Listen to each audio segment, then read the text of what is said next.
हाँ तो बच्चों यहाँ तक आ गया समझ में आपके। इसके बाद हम देखेंगे रेट ऑफ केमिकल रिएक्शन। तो हेडिंग डालो रेट ऑफ केमिकल रिएक्शन, उसकी डेफिनेशन लिखा रहे हैं हम आपको।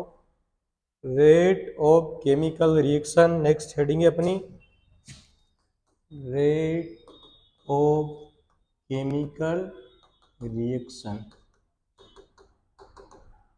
इसको डिफाइन करेंगे तो रेट को डिफाइन करने का मीनिंग क्या है बताइए। रेट हम डिफाइन करते हैं, rate change, total change of concentration of reactant and product per unit time. तो लिखो definition, it is define as, it is define as, it is defined as total change in concentration, it is defined as total change of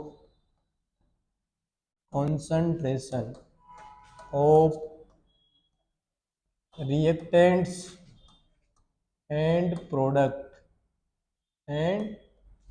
and नहीं और करके लिखो, और सही है and की जगह, और प्रोडक्ट, और प्रोडक्ट। समझ में आ गई बात। पर यूनिट टाइम, पर unit time is called rate of reaction, पर unit time is called rate of reaction.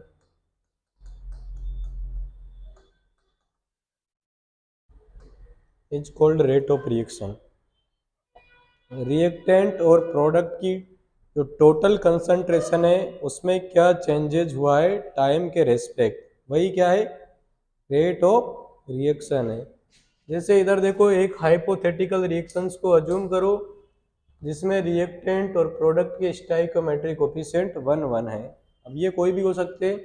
T बराबर 0 टाइम पे बात करें तो यहाँ पे रिएक्टेंट के मोल हमने स्मॉल ए मान लिया, प्रोडक्ट 0 होगा।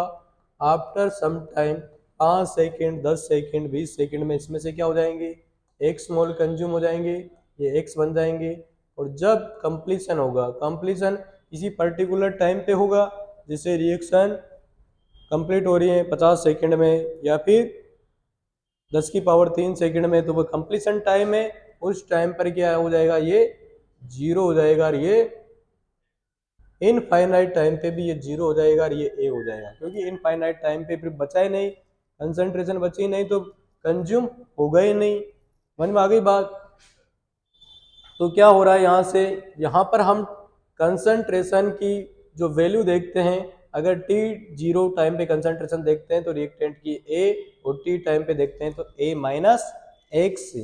भाई मोल पे ही कंसंट्रेशन डिपेंड करती है, क्योंकि कंसंट्रेशन होता है, कंसंट्रेशन इक्वल टू क्या होता है, मोल अपॉन द वॉल्यूम। अगर वॉल्यूम कांस्टेंट है तो concentration is directly proportional to mole. समझ में आ रही बात।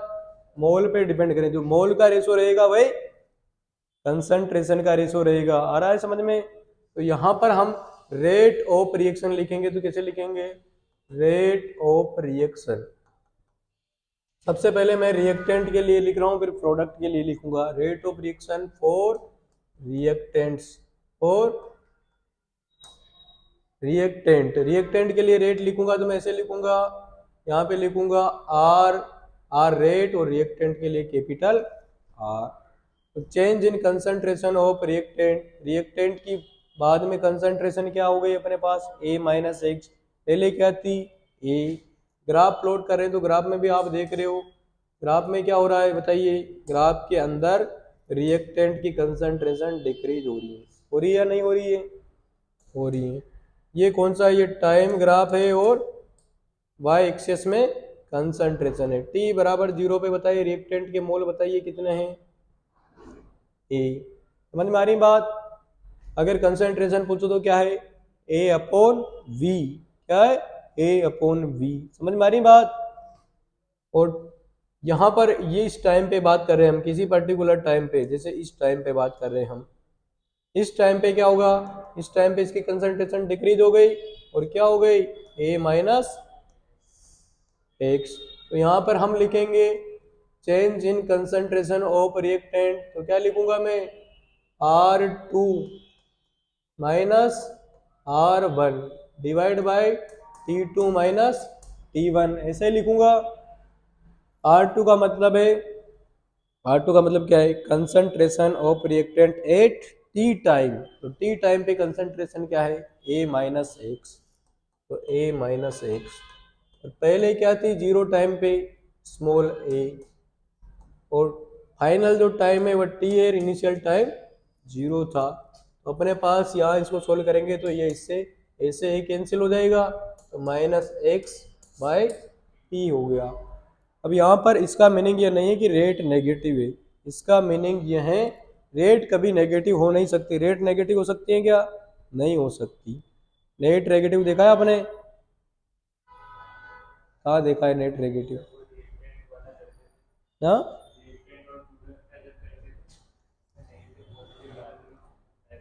कौन से रिएक्टेंट प्रोडक्ट का, हाँ, नहीं, रेट का मतलब है कभी ऐसे सुना है आपने -20 मीटर पर सेकेंड, ऐसे कुछ सुना है। बाकी एक्सेलरेशन आपने नेगेटिव देखा है, एक्सेलरेशन नेगेटिव का मतलब रिटार्डेशन।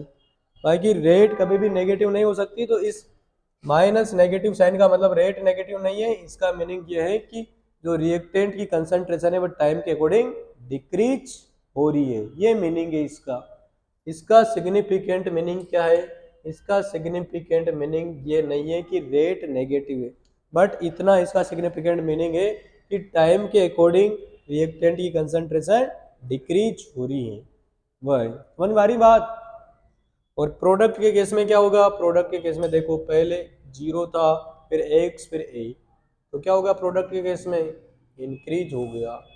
तो यहाँ पर हम लिखेंगे रेट ऑफ रिएक्शन और प्रोडक्ट, तो प्रोडक्ट के लिए लिखेंगे तो क्या हो जाएगा, रेट को R से लिखते हैं, प्रोडक्ट के लिए तो P, यहाँ पर final concentration of product minus initial concentration of product, ये जो स्क्वायर ब्रैकेट बनाया है इसका मीनिंग कंसंट्रेशन है, समझ में आ रही बात।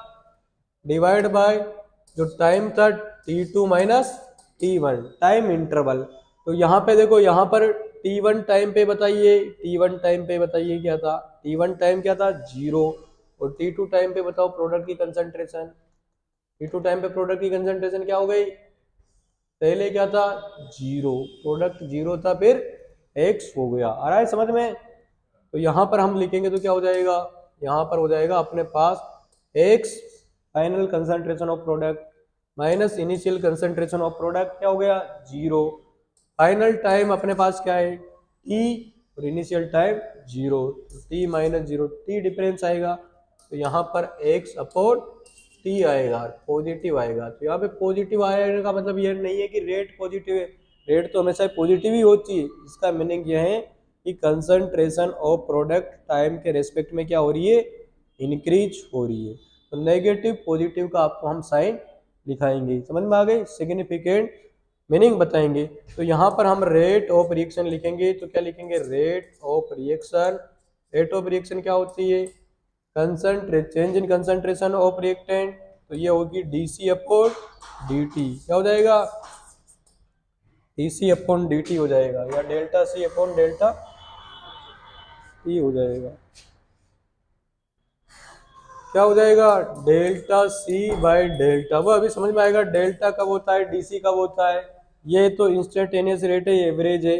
फिर बहुत सारी किताबें ऐसे C2 minus C1 divide by T2 minus T1, reactant के लिए लिखेंगे तो minus delta R divide by delta T, product के लिए लिखेंगे तो plus DP divide by DT।